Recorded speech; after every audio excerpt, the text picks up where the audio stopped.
کرنا پڑے کفارہ. تیسری چیز، بیوی بھی اگر راضی تھی اس عمل میں تو اس کو بھی کفارہ دینا ہے. بہت سے لوگ سمجھتے صرف مرد دے دے تو کافی نہیں.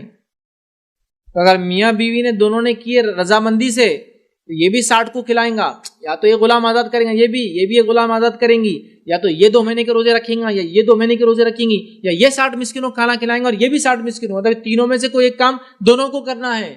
تو پتہ چلا آپ 60 دن کے روزے تو نہیں رکھ سکتے، غلام کا سسٹم ہی نہیں رہا. تو اب کیا کرنا ہے؟ مرد 60 مسکینوں کو کھلائیں گا، عورت بھی 60 مسکینوں کو کھانا کھلائیں گی. ہوا دونوں کی غلطی کا نتیجہ 120 مسکینوں کا فائدہ. بڑا مشہور واقعہ ہے. ایک صحابی تھے، دوڑے دوڑے آئے کہ اللہ کے رسول میں تو ہلاک ہو گیا، میں تو برباد ہو گیا، میں تو مطلب بہت نقصان ہو گیا. آپ نے کہا کیا ہوا؟ تو کہا میں نے اپنے روزے کی حالت میں اپنی بیوی سے ہم بستری کر لی، مجامعت کر لی، جماع کر لیا، سیکس کر لیا، کیا کروں؟ تو آپ نے کہا غلام آزاد کر. تو کہا میں تو بہت غریب انسان ہوں. 60 دن کے روزے رکھ. تو کہا اللہ کے رسول صلی اللہ علیہ وسلم رمضان کے 30 دن کے روزے میں یہ حالت ہوگی میری، 60 دن کے روزے رکھوں گا تو پاسبل نہیں. 60 مسکینوں کو کھانا کھلا، حالت نہیں. پھر اس کے لیے خاص چھوٹ دیا. آپ نے کہا کوئی اس کی مدد کرو، جو کچھ میسر ہو لے جا کر تم لوگوں کو صدقہ کر دو. تو ایک صحابی آگے بڑھے تو ایک ٹوکری کھجور دیا، کہا میری طرف سے ایک کھجور صدقہ کرو. اس نے کہا اللہ کے رسول میرے سے زیادہ غریب کو مدینہ میں ہے ہی نہیں. تو کہا تم ہی کھا لو.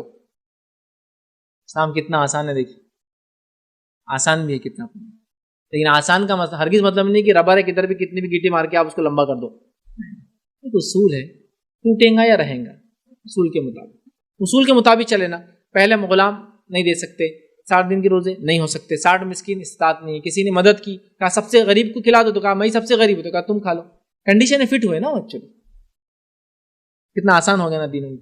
دین آسان ہے لیکن کھلواڑ نہیں ہونا چاہیے اس کا. بہرحال ٹھیک ہے. تو کفارہ دونوں کو دینا ہوگا. اچھا، عورت کو کفارہ کب دینا ہوگا؟ اگر عورت بھی راضی تھی. کبھی عورت راضی نہیں ہوتی، شوہر مجبور کر دیتے. اگر شوہر نے مجبور کیا تو علماء لکھتے ہیں اس کا روزہ انشاءاللہ عزیز اس کو اجر ملے گا، اس کو گناہ نہیں ملیں گے اس کا. لیکن اگر وہ بھی راضی تھی، دونوں رضامندی سے کیا، دونوں کو دینا.